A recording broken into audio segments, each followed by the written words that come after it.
All right, let's get right into it. Today, we're pulling out an idea from Steve Chandler's amazing book, 100 Ways to Motivate Yourself. And fair warning, it's a little bit wild, a little paradoxical, but it could totally change how you see your own potential. It all starts with a simple, almost strange instruction. Tell yourself a lie. I mean, just think about that for a second. We're always told, be realistic, face the facts, right? But what if the secret path to becoming who you're meant to be, what if it starts with a beautiful, intentional, magnificent untruth? Let's see how that works. So the author, Steve Chandler, is at his 12-year-old daughter Marjorie's school. You know the scene, right? Sitting in a stuffy auditorium, waiting for the kids to get on stage and do their thing. It looks like any other school event you've ever been to. But what's about to happen is anything but ordinary. And here's where things get interesting. This isn't your standard poetry reading. The teacher gave these kids a really strange assignment. They had to write a poem that was filled with, well, total lies about themselves. Yeah, a lie poem. Now pay close attention to the details of this assignment, because this is where the magic really is. These weren't just any old lies like, I live on the moon. No. The kids were told to invent untruths that made them sound unbelievably wonderful. They were being asked, literally, to dream up and then describe the absolute best, most incredible version of themselves they could possibly imagine. So Chandler's sitting there, listening to these 12-year-olds get up and confidently read these fantastic poems, and then it hits him, this huge aha moment. He realized the school had, probably by total accident, stumbled onto one of the most powerful motivational tools out there. This wasn't just a fun writing class. It was a workshop for building a future. And this is the absolute heart of the idea. What the teacher called a lie, Chandler saw was something so much deeper. He saw that these kids weren't just making stuff up. They were actually putting words to a vision. They were painting a picture of the person they hoped, deep down, they could become. It wasn't a lie at all.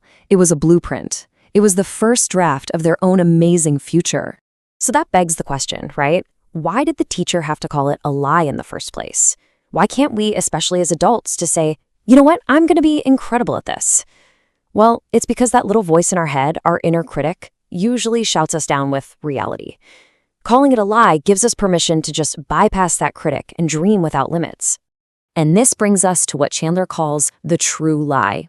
It's this idea of creating a powerful vision of who you want to be, but you start by framing it as just a story, a fantasy.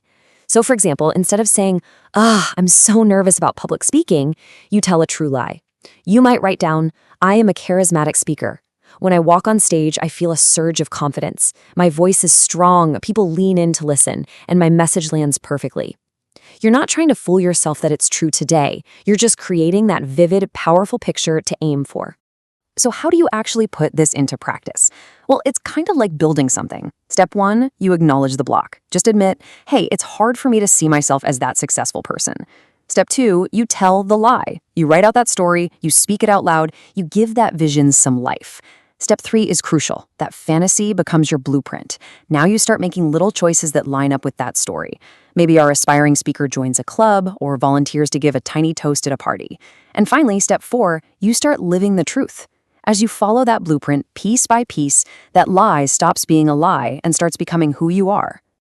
You've probably heard the phrase, fake it till you make it, right? Well, think of the true lie as the step before that. Faking it is about the external action, acting confident even when you're not. The true lie is the internal work. It's creating the vision of the person who is naturally confident to begin with. The true lie is the cause. It's the internal blueprint. Faking it is just the effect. You got to build the architecture inside first. And really, this is what it all comes down to. You simply cannot become what you cannot first imagine. It all starts with that picture in your head, that detailed, exciting, maybe even a little scary story of your highest self. Because once you have that image, it acts like a magnet, pulling you forward, guiding your decisions, and helping you become the person you were always meant to be. So I'm going to leave you with this question. Just for today, forget about being realistic. Give yourself permission. What magnificent, unbelievable, and absolutely wonderful lie are you going to start telling yourself?